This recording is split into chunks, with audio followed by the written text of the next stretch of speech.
하나님 자녀의 소망이라는 제목으로 말씀을 증거하겠습니다. 고린도전서 13장에 보면 이 땅을 살아가는 성도들의 삶을 근원적으로 지탱해주는 세 가지 요소를 믿음, 소망, 사랑 이렇게 얘기를 합니다. 오늘은 우리가 하나님의 자녀로서 이 소망에 대해서 좀 살펴보려고 합니다. 교회 밖에서는 이 소망이라는 말보다는 희망이라는 말을 많이 쓰죠. 같은 것입니다. 자, 우리는 할 수만 있으면 우리 주변에 있는 환경을 어떻게든 좋게 만들려고 굉장히 노력을 많이 합니다. 그것은 매우 필요한 것이고 그렇게 해야 합니다. 그러나 우리를 둘러싼 그 환경을 좋게 만드는 것 이상으로 더 근원적으로 우리에게 필요한 것이 있다면 그것은 바로 소망입니다. 그래서 삶에 고난과 역경이 있다 할지라도 우리 마음 가운데 소망이 분명한 사람은 그 역경을 이겨낼 수 있습니다. 반면에 환경은 봤을 때 그냥 괜찮은 것 같은데 소망이 없는 사람은 그 환경을 이겨내지 못하고 목숨을 끊거나 라고 하는 그런 극단적인 선택을 하게 되어 있습니다. 며칠 전 여러분도 기사에서 보셨겠지만 이탈리아에서 코로나 바이러스에 감염된 간호사가 스스로 목숨을 끊은 일이 있었습니다. 다니엘라 트레지라는 이 간호사가 확진 판정을 받았는데 그 당시에 이렇게 상태가 심각한 상태가 아니었다고 합니다. 아마 다른 사람들에게 이 바이러스를 내가 옮겼으면 어떻게 하나 이런 걱정이 되고 또 이탈리아가 상황이 점점 심각해지기 때문에 몰려오는 그런 사람들 때문에 쉬지 못하고 피곤하고 스트레스 받고 이런 상황들이 막 겹쳐가지고 그런 극단적인 선택을 했다고 생각을 합니다. 참 너무 안타까워요. 만약에 이 간호사가 내가 2주간의 그 격리 그리고 치료를 잘 견딘 다음에 회복된 다음에 오히려 정말 두려움 가운데 있는 그런 사람들을 더 잘 치료할 수 있지 않을까라고 하는 이 희망을 가지고 버텼더라면 여러분 그런 극단적인 선택을 하지 않을 수 있었을 것입니다. 여러분 천국은 어떤 곳일까요? 천국은 내가 가진 선한 소망이 100% 다 이루어지는 곳이 바로 천국입니다. 반면에 지옥은 어떤 곳일까요? 선한 소망이 다 좌절되는 것, 그래서 소망이 단 1도 없는 곳이 바로 지옥입니다. 그래서 단테의 신곡 지옥편에 보면 지옥에 들어가는 그 입구 위에 이런 글귀가 쓰여 있습니다. 이곳에 들어가는 자는 모든 희망을 버려야 한다. 지옥이란 희망이 없는 곳이 바로 지옥입니다. 코로나 바이러스가 장기화되면서 많은 분들이 힘들어합니다. 우리는 참 잘 이겨내고 있습니다. 이제 끝난 것은 아니지만 또 긴장을 늦출 수는 없지만 우리 국민들이 정말 잘 이겨내고 있습니다. 반면에 지금 미국과 유럽 상황을 보면 완전히 아수라장입니다. 패닉이죠, 패닉. 그래서 그 상황들을 보면서 우리도 혹시 다시 저런 상황이 되지는 않을까라고 하는 염려가 우리 가운데 있습니다. 여러분, 그럼에도 불구하고 우리가 이런 상황일수록 우리에게 더 필요한 것은 물론 상황이 다 호전되고 이전처럼 돌아가는 것, 빨리 그런 날이 와야 될 것입니다. 그러나 우리에게 더 중요한 것은 우리 마음 가운데 정말 절대적인 소망이 있는가라고 하는 것이 중요하다라는 것입니다. 오늘 본문에 보면 이렇게 말씀합니다. 주를 향하여 이 소망을 가진 자마다, 주를 향하여 이 소망을 가진 자마다 소망을 가지라고 우리에게 이야기를 하고 있습니다. 저는 오늘 본문을 통해서 하나님의 자녀로서 우리가 가져야 될 소망이 구체적으로 무엇이고, 그래서 그 소망을 가지고 우리가 삶 가운데 모두 다 승리하는 그런 우리 삶이 되기를 바랍니다. 첫 번째 살펴볼 것은 우리의 소망은 궁극적인 소망이라는 것입니다. 궁극적인 소망. 2절 말씀을 보십시오. 사랑하는 자들아, 우리가 지금은 하나님의 자녀라.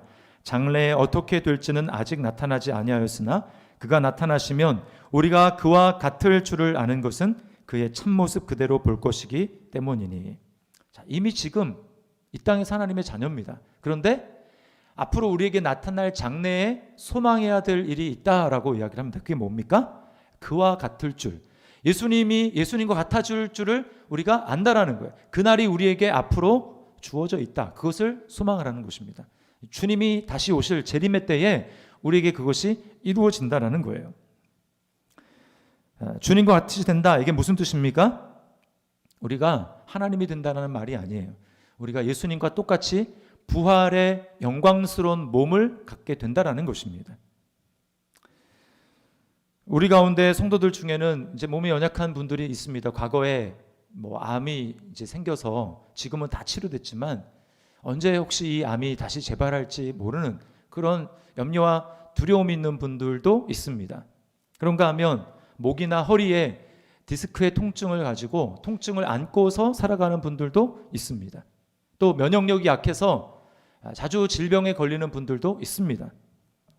여러분, 부활의 몸은 주님과 함께 우리가 그런 영광의 몸을 입는다라고 하는 그런 몸은 더 이상 늙거나 병들거나 어디 부딪히면 깨지거나 상하는 그런 몸이 아닙니다. 죽는 그런 몸이 아닙니다. 그렇다고 해서 무슨 사이보그와 같이 그런 기계, 뭘 느낄 수도 없고 감각할 수 없는 그런 몸도 아닙니다. 신약에 보면 예수님도 드셨어요. 부활하신 예수님이 드셨습니다. 그리고 완벽한 피곤을 느끼지 않는 그런 몸입니다. 여러분, 그런 몸을 우리가 주님과 똑같은 그런 몸을 갖게 된다라고 하는 게 얼마나 좋겠습니까?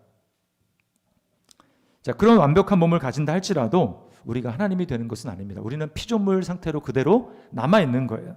자, 그런데요, 우리가 주님과 같은 몸을 가지게 되면 우리에게 어떤 일이 일어나는가? 오늘 말씀해 보니까 하나님을 있는 그대로 본다. 그의 참모습 그대로 본다라고 합니다. 하나님을 있는 모습 그대로 본다. 여러분, 이게 어떤 의미일까요? 하나님을 있는 모습 그대로 본다. 우리는 지금 그걸 상상하기가 참 어렵습니다. 우리는 하나님을 있는 모습 그대로 보지 못해요.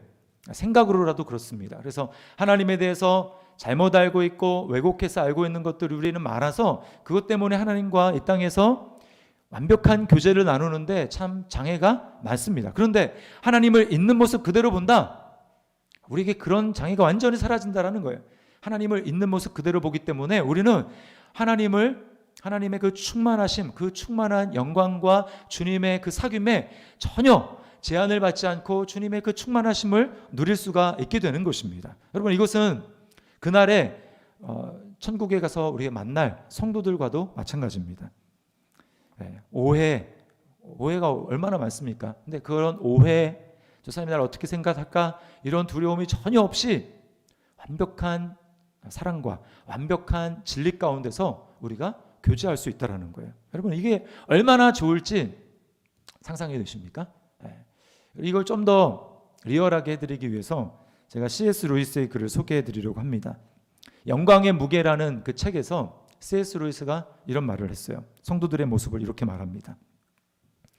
신이나 여신이 될 수 있는 사람들과 어울려 산다는 것은 보통 일이 아닙니다.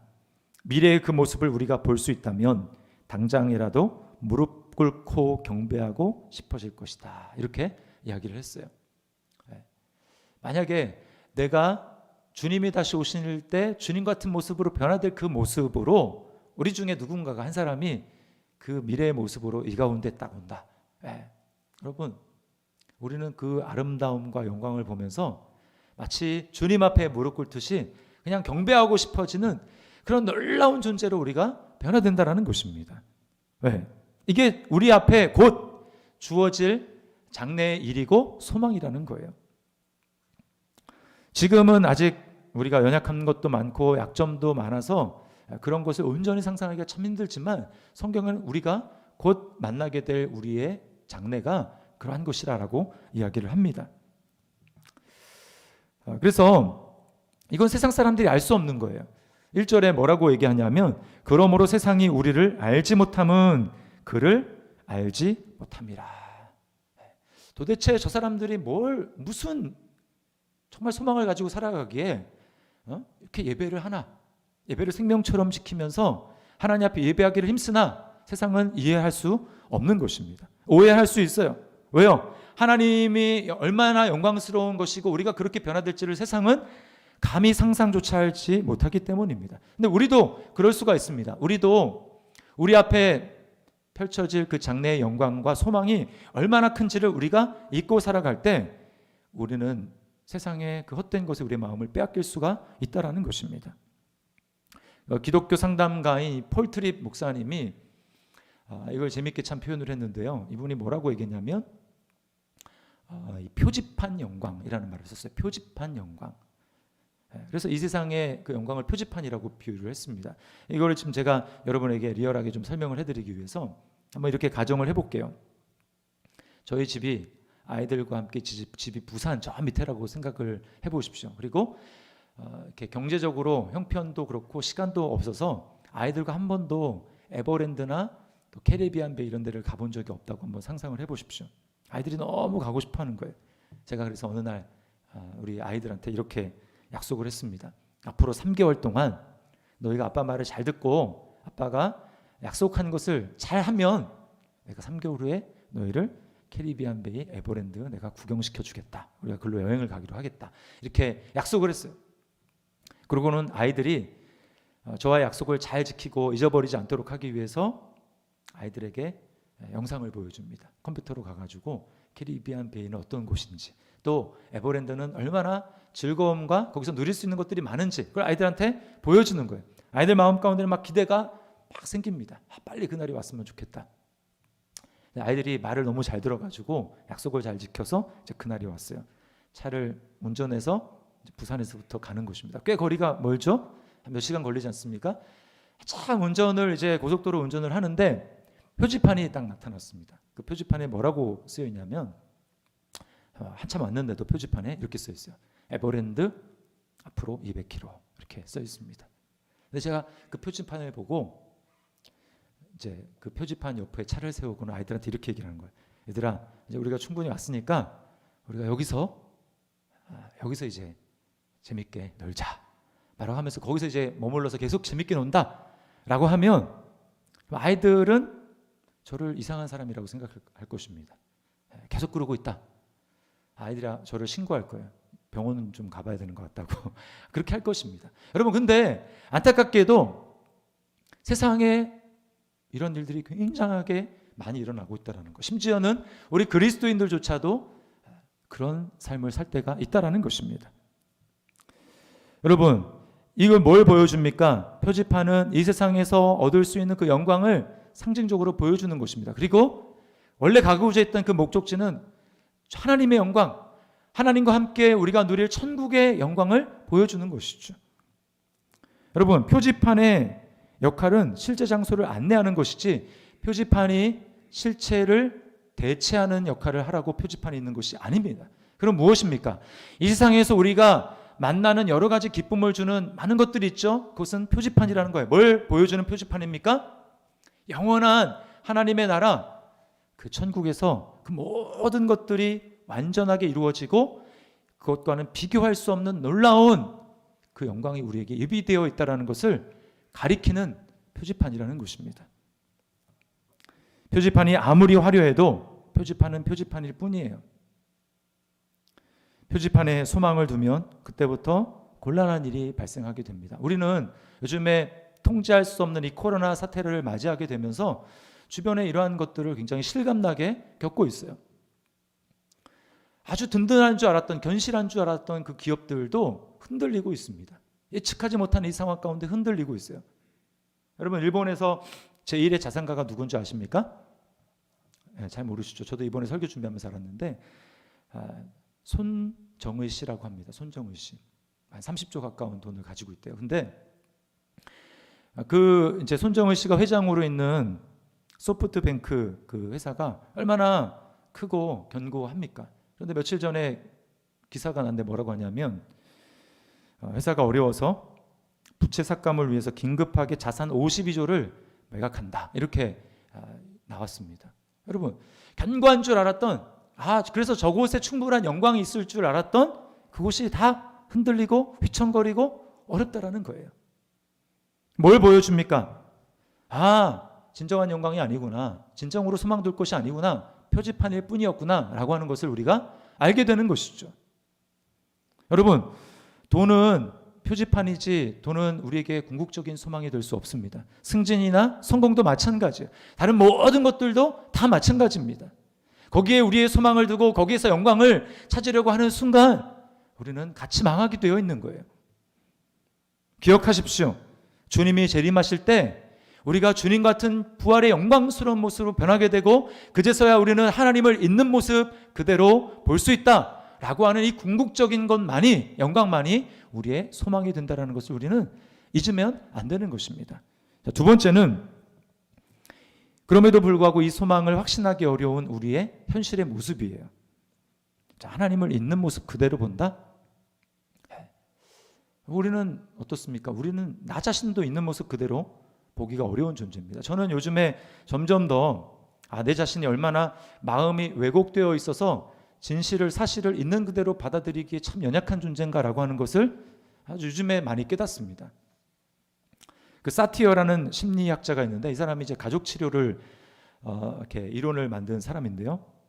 이 사람이 가족 치료를 하기 위해서 그 만든 개념 이론 중에 뭐가 있냐면 개념 중에 의사소통 유형이라는 게 있습니다. 의사소통 유형 5가지가 있는데 제가 간단하게 설명해 볼 테니까 여러분 나는 어디에 속하나 한번 잘 보시기 바랍니다. 이 회유형이 있습니다. 회유형. 첫 번째 회유형. 이 사람은 어떤 사람이냐? 자신의 감정은 무시한 채 상대방에게 다 맞춰주는 스타일이에요. 그래서 내가 불편하더라도 상대방을 편하게 해주는 스타일입니다. 그런데 이 사람의 자원은 뭐냐? 사람을 그렇게 돌보아 주는 게 자신의 자원이에요. 두 번째는 이 비난형이 있습니다. 비난형. 비난형은 정반대예요. 그래서 다른 사람에 맞춰주는 게 아니라 자기에게 초점을 맞춥니다. 그래서 나는 약하게 보이면 안 돼. 이런 전제를 가지고 그래서 어떻게 하냐? 다른 사람을 비난하는 것입니다. 자신의 상황에 집중하기 때문에 다른 사람을 비난하는 거예요. 이 사람의 자원은 뭐냐? 목소리를 높이고 자기 주장을 내세우는 것입니다. 자, 세 번째는 초이성형이 있어요. 초이성형. 상황만 중시하고 자신이나 다른 사람의 가치나 감정은 무시하는 사람입니다. 이 사람은 객관적인 사실, 논리적인 것만 중요하게 생각을 합니다. 이 사람의 자원은 뭐냐? 지식이에요. 지식을 계속 축적하고 쌓는데 관심이 있습니다. 그러다 보니까 별 재미가 없어요. 자, 그다음 네 번째는 산만형이 있습니다. 산만형. 하나에 집중하지 못하고 계속 생각과 주제가 계속 바뀌어 갑니다. 이 사람은 자기도 다른 사람도 상황도 다 무시해요. 다 무시. 그리고 이 사람 산만형의 자원은 뭐냐? 즐거움과 재미만을 추구하는 것입니다. 그리고 마지막 5번째는 균형을 갖춘 일치형이에요. 일치형. 이상적인 존재죠. 여러분 이 4가지를 말씀을 드렸는데 여러분은 어디에 해당이 된다고 생각을 하십니까? 제가 이제 보면서 저는 어디에 속하나 봤더니 저는 이 초이성형이 제일 많은 것 같아요. 초이성형. 그리고 비난형 그리고 회유형. 이 3가지가 그 차례로 있습니다. 제가 여러분에게 말씀을 드리는 요지는 뭐냐면 우리가 다 이렇게 삐뚤어진 사람이라는 것입니다. 왼쪽으로 삐뚤어졌던 오른쪽으로 삐뚤어졌던 위로 갔던 아래로 갔던 우리는 다 치우쳐 있어서 어떤 상황을 볼 때에 제대로 파악하지 못하는 거죠. 자신도 또 상대방도 상황도 제대로 파악하기가 어려운 존재가 바로 우리라는 것입니다.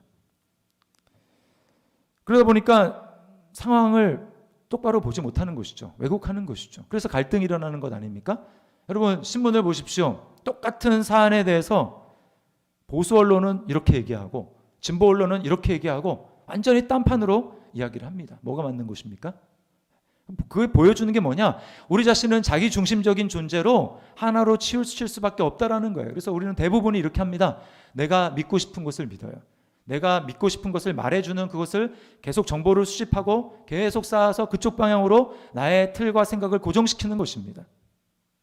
여러분 우리 중에 나는 그렇지 않다라고 얘기할 수 있는 사람이 누가 있습니까? 우리는 다 죄라는 것이 무엇입니까? 자기 중심성에 빠져서 왜곡하는 거예요. 우린 다 그런 죄인입니다. 산상수훈에서 주님이 뭐라고 말씀합니까? 마태복음 5장 8절에 이렇게 말씀하시죠. 마음이 청결한 자는 복이 있나니 그들이 하나님을 볼 것이며. 누가 하나님을 본다고요? 마음이 청결한 사람. 여러분 중에 나는 하나님을 볼 정도로 마음이 청결합니다 라고 그렇게 자신 있게 얘기할 수 있는 사람은 얼마나 됩니까?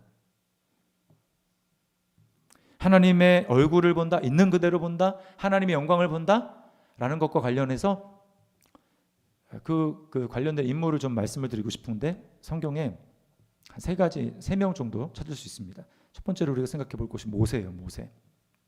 모세는 정말 갈망했습니다. 하나님의 얼굴을 좀 한번 봤으면 좋겠습니다. 하나님께 그렇게 정식으로 요청을 했어요. 돌아온 대답이 뭔 줄 아십니까? 안 된다. 내 영광을 보고 살 수 있는 사람이 없다. 나는 정말 보여주고 싶지만 내 영광을 보고 내 얼굴을 보고 있는 그대로 보고 살 수 없다. 그래서 모세가 본 것은 하나님의 얼굴이 아니라 하나님의 등이었습니다. 비유적인 표현이에요. 그 다음에 두 번째, 사도 요한입니다. 사도 요한. 이 요한은 예수님이 승천하신 다음에 복음을 열심히 증거하다가 이제 그 황제에게 잡히고 그래서 어디로 갔냐면 반모라고 하는 섬으로 이제 유배를 가게 됐어요. 거기서 이제 있으면서 요한계시록을 쓰는데 그때 어느 날 성령의 감동함을 받아서 주님을 만납니다. 있는 모습 그대로 주님을 만나게 되는 거예요. 그 부활하신 주님의 어마어마한 위엄과 영광을 만나게 되는데 자신이 땅에서 몸에 기대고 있던 그런 예수님과는 완전히 달랐습니다. 목소리가 나오는데 그 목소리가 많은 물소리와 같았다. 엄청나게 우렁차고 공포감을 주는 굉장히 두려움, 움츠러들게 하는 그런 목소리 뿐만 아니라 얼굴이 해가 힘있게 비치는 것 같았다. 이렇게 이야기를 합니다. 해가 힘있게. 여러분 대낮에 해가 쨍쨍 가장 강렬하게 비치는 그 시간대에 나가서 태양을 응시를 해보십시오. 우리는 제대로 한 1초도 못 볼 겁니다. 1, 2초 못 볼 거예요.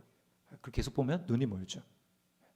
요한 사도가 예수님이 근데 그 정도가 아니라 힘있게 비치는 것. 보통 태양이 비치는 것보다 몇 배나 밝은 그 빛이 주님의 얼굴부터 나오는 것입니다. 어떻게 됐을까요? 계시록 1장 17절 말씀에 이렇게 얘기합니다. 내가 볼 때에 그의 발 앞에 엎드러져 죽은 자같이 되매. 뭘 얘기해 줍니까? 우리가 감당할 만한 수준이 아니라는 것입니다. 하나님의 영광을 있는 모습 그대로 본다. 얼굴을 있는 모습 그대로 본다. 감당할 만한 수준이 아니라는 것입니다. 사도 바울도 마찬가지죠. 그가 다른 제자들은 육체로 예수님을 봤는데 이 사도 바울은 부활하신 주님의 영광을 받습니다. 예수님 믿는 사람들이 싫어서 천하의 전염병과 같은 존재들 저 인간들만 없으면 이 세상이 혼란스럽지 않은데 그래서 예수 믿는 사람들을 잡아가두기 위해서 제보만 접수하면 그것이 멀어도 갔습니다. 그래서 다메섹에 예수 믿는 사람들이 있다는 걸 듣고 가죠. 가는 길에 정오의 가장 강렬한 그 빛을 보는데 뭐라고 하냐면 그 빛이 두루 사울을 비추었다 이렇게 이야기를 합니다. 그것은 바로 태양빛보다 더 밝은 빛으로 나타나신 부활하신 주님을 경험한 거예요. 그래서 바울이 어떻게 됩니까? 눈이 멀어버려요. 여러분 우리가 이런 존재라는 것입니다. 마음이 청결한 자는 복이 있나니 하나님을 볼 것이다.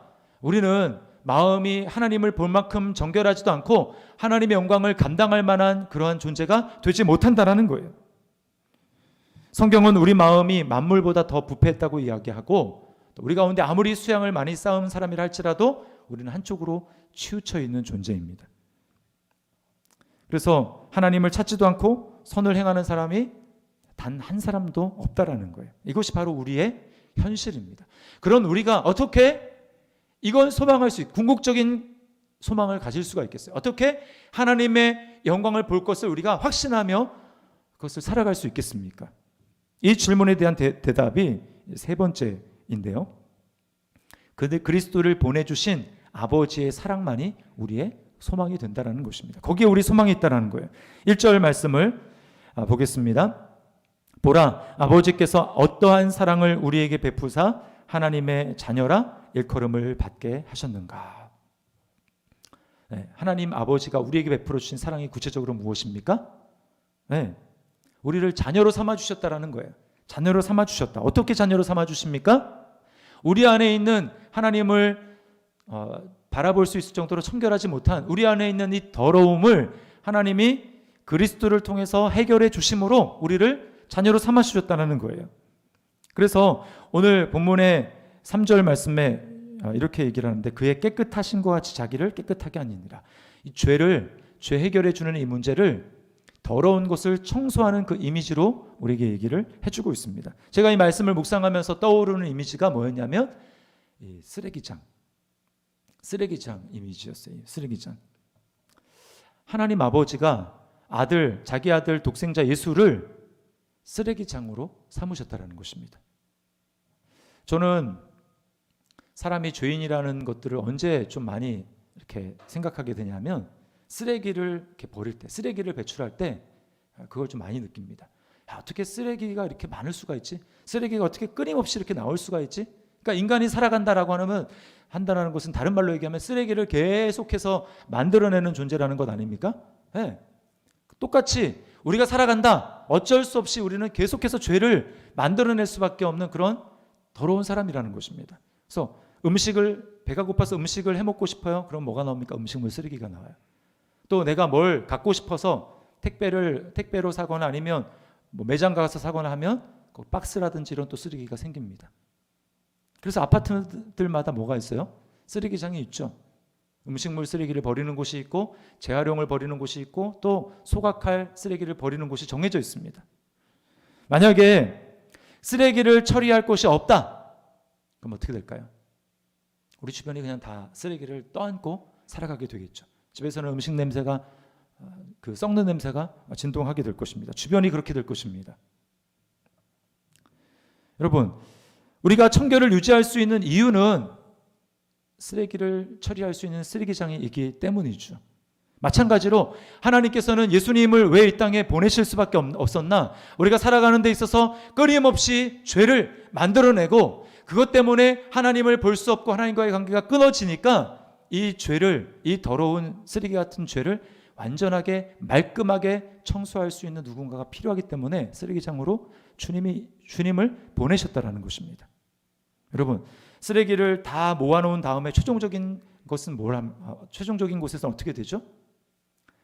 최종적으로 쓰레기가 다 모인 그곳에는 불로 태우는 것이 있습니다. 그 쓰레기를 다 소각합니다. 그렇게 해서 쓰레기가 더 이상 남아있지 못하도록 하는 것이죠. 예수님이 저와 여러분의 죄를 위해서 하신 일이 바로 그것입니다. 온 세상의 죄를 다 예수님이 한 몸에 지니시고 예수님 어디로 가십니까? 영문 밖으로 쓰레기를 처리하는 골고다 언덕 십자가 위에서 주님은 우리 죄를 다 짊어주시고 하나님의 죄를 처벌하시는, 죄를 없애시는 하나님의 그 진노와 저주, 하나님의 진노의 불을, 심판을 주님이 그 위에서 당하시는 거예요. 그래서 고린도 후서 5장 21절에서는 이렇게 이야기하십니다. 우리 같이 한번 읽어볼까요? 시작. 하나님이 죄를 알지도 못하신 이를 우리를 대신하여 죄로 삼으신 것은 우리로 하여금 그 안에서 하나님의 의가 되게 하려 하심이라. 아멘.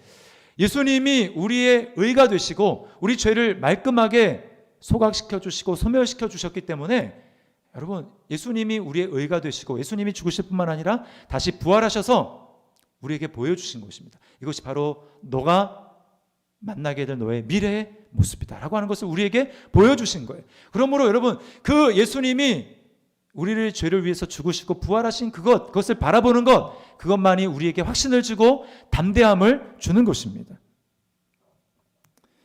그것을 믿을 때만이 우리는 하나님 앞에 당당하게 나갈 수가 있는 것입니다. 그리고 앞으로 내가 주님 앞에 그렇게 될 소망을 우리는 확신하며 담대하게 이 땅을 살아갈 수가 있게 되는 것입니다.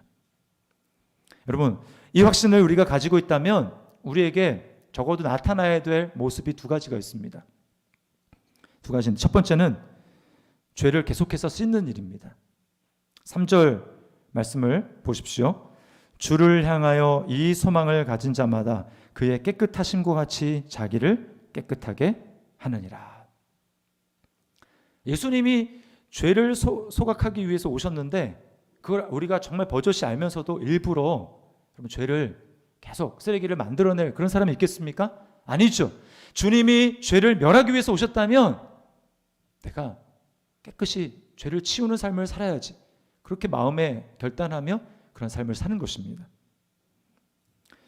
두 번째는 우리의 완전한 구원이 이루어질 날을 더 간절히 소망하며 살아가는 것입니다. 이건 현실 도피가 아니에요. 목적지가 있는 사람, 아침에 출근할 목적지가 있는 사람은 발걸음이 힘찹니다. 그러나 목적지가 없는 사람은 여기 기웃 저기 기웃거리면서 방황하게 되겠죠. 우리가 갈 곳이 어디고 내가 소망해야 될 최종 소망이 어딘지를 우리가 분명하게 알게 될 때 우리는 이 땅을 더 명확하고 더 영향력 있는 삶을 살아갈 수가 있게 되는 것입니다. 소망이 없는 사람들에게 생생한 위로와 격려와 소망을 줄 수 있는 삶, 그것은 어디에 있는가? 바로 우리가 영원한 하나님 나라의 소망, 우리가 예수님 같은 모습으로 되고 하나님을 있는 모습 그대로 볼 그 소망을 가지며 살아갈 때 우리가 그렇게 할 수 있는 것입니다. 코로나 사태로 이탈리아 의사 한 분이 최근에 이 궁극적인 소망을 발견했습니다. 저도 이제 카톡으로 이제 그 스토리를 전달을 받았는데 아마 여러분들 가운데서도 보신 분들이 있을 거예요. 이탈리아 롬바르디 병원에서 38년 동안 의사 생활을 하신 이 줄리안 우르반이라는 이 의사의 고백입니다.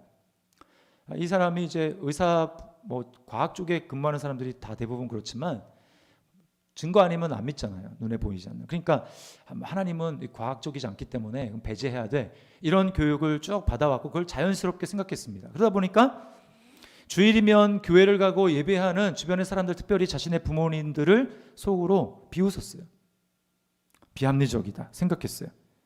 근데 코로나 사태가 심각해지면서 이 상황이 달라지게 된 것입니다. 의사로서 본인이 얼마나 무력한가라고 하는 것을 절실하게 깨닫게 됐어요. 막 하루에도 수백 명의 사람이 병원에 몰아닥치면 의사가 할 수 있는 일이 없다라는 것입니다. 그러면서 고작 내가 할 수 있는 일이야 사람들을 선별해내는 것 외에는 없었다. 당신은 그래도 조금 소망이 있으니까 병원에 들어와서 좀 치료를 받고 당신은 소망이 없으니까 집으로 돌아가십시오. 그럼 돌아가서 뭐 죽든지 살든지 그렇게 나누는 것, 집으로 돌아갈 사람, 병원에 머물 사람, 그것을 구분하는 것 외에는 자신이 할 일이 없었다고 이야기를 해요. 일주일 동안 집에도 가지 못하면서 마지막 식사 끼니를 언제 몇 시간 전에 먹었는지 그것도 생각할 수 없는 전쟁터와 같은 그런 상황 속에서 이분이 참 인생의 허물을 느끼는 것입니다. 내가 도대체 뭘 바라보면 살았나. 근데 그때 그 즈음에 병원에 75세 된 이 목사님이 이제 확진을 받고 들어오게 됩니다. 근데 이제 이 목사님이 호흡이 굉장히 곤란한 분이었대요. 그럼에도 불구하고 이제 죽어가는 그 사람들의 손을 잡아주면서 성경을 읽어줬다고 합니다. 성경을 계속해서 읽어줬대요. 그러니까 그렇게 하는 사람이 아무도 없는데 유독 그 목사님의 모습을 보면서 저 사람은 도대체 이 세상 사람이 아닌가? 도대체 어디에 소망을 두기에 저런 행동을 할 수가 있지?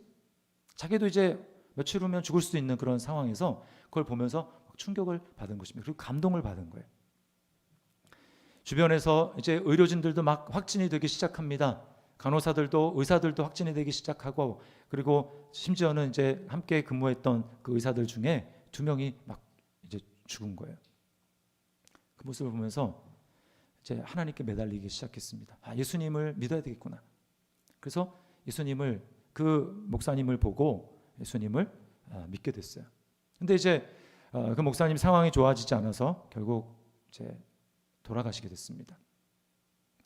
이 의사가 우르반이라는 이 의사가 마지막 그 글 마지막에서 이렇게 고백을 합니다.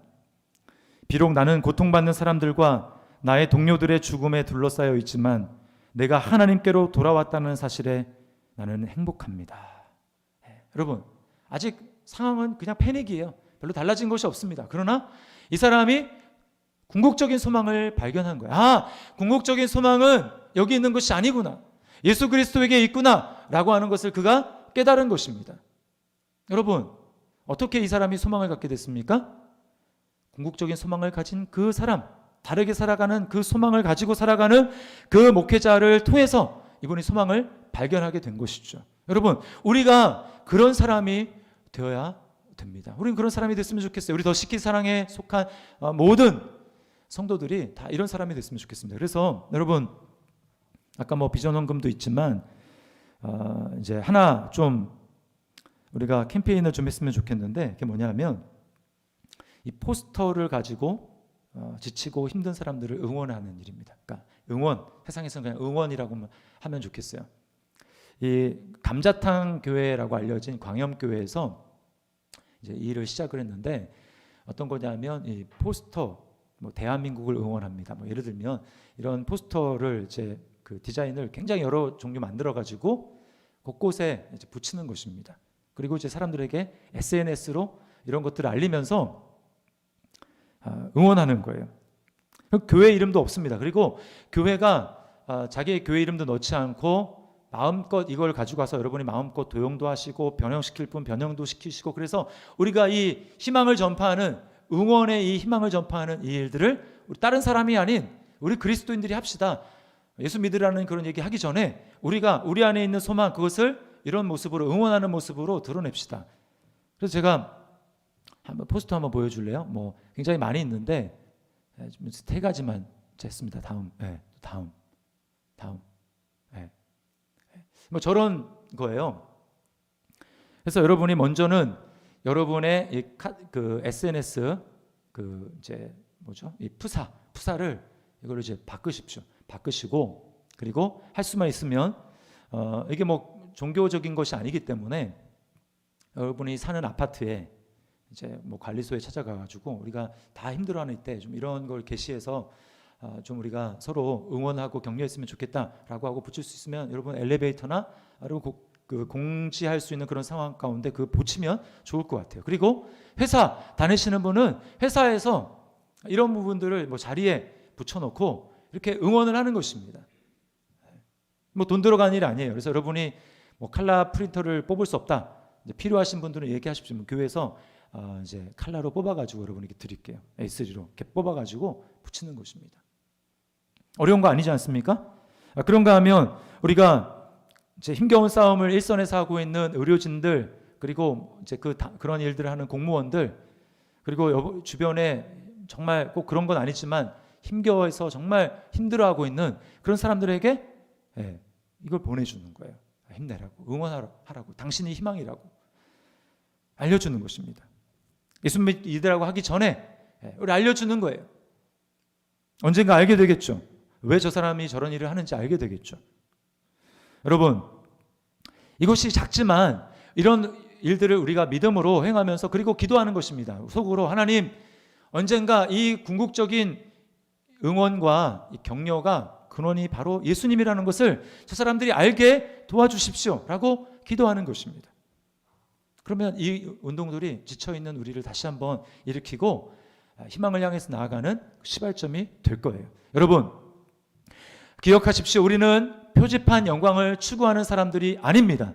우리는 예수 그리스도와 같은 모습으로 영광스럽게 변화될 사람들이고, 그리고 마지막 날 우리는 하나님을 있는 모습 그대로 보게 될 사람들입니다. 예수님을 통해서 이 일이 우리에게 가능해졌어요. 그러므로 날마다 여러분 이 소망을 가지고 살아갑시다. 나에게는 이 소망이 있다. 나에게는 흔들 수 없는 이 소망이 있다. 세상을 이겨내고 세상 사람들에게 희망을 줄 수 있는 나에게 궁극적인 소망이 있다 라고 하는 것을 마음속에 기억하면서 죄를 멀리하고 소망으로 승리할 뿐만 아니라 주변에게 그 소망으로 격려하고 응원하는 우리 저와 여러분들이 될 수 있기를 주님의 이름으로 축원합니다.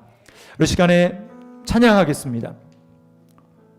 우리의 궁극적인 소망 되시는 예수 그리스도, 예수 열방의 소망이 되십니다. 우리의 위로자가 되십니다. 우리 찬양 하나님 앞에 드리겠습니다.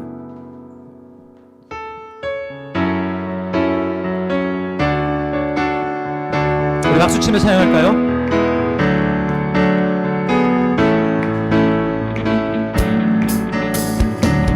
예수 열방의 소망, 예수 우리의 위로자, 주는 온 땅에 영원한 소망, 예수 어둠 속의 빛, 예수 변함없는 진리, 주는 온 땅에 빛이 되시네.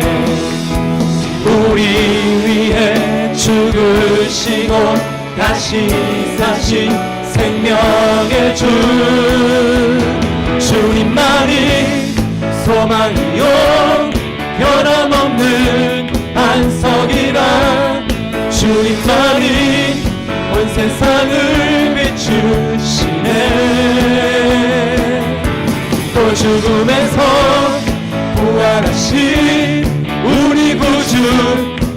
평강의 왕 주를 믿는 모든 자의 소망이시 주를 믿네. 다시 한번 처음부터 예수 열방의 소망.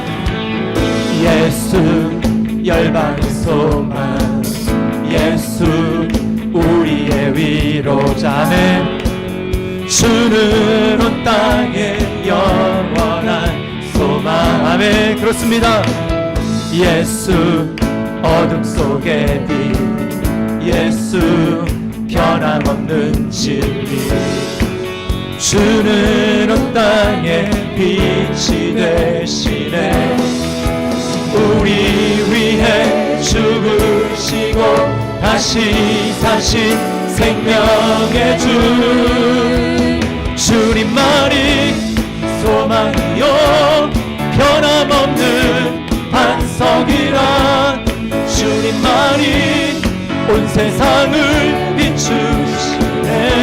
죽음에서 부활하신 또 죽음에서 부활하신 우리 구주 평강의 왕 주를 믿는 모든 자의 소망이시 주를 믿네. 살아계신 주 나의 참된 소망. 살아계신 주 나의 참된 소망. 걱정 근심 전혀 없네. 사랑의 주 내 발길 인도하기 내 모든 삶의 기쁨 늘 우리 두 손 들고 믿음으로 선포합시다. 살아계신 주 주 나의 참된 소망 걱정 근심 전혀 없네. 사랑의 주 내 발길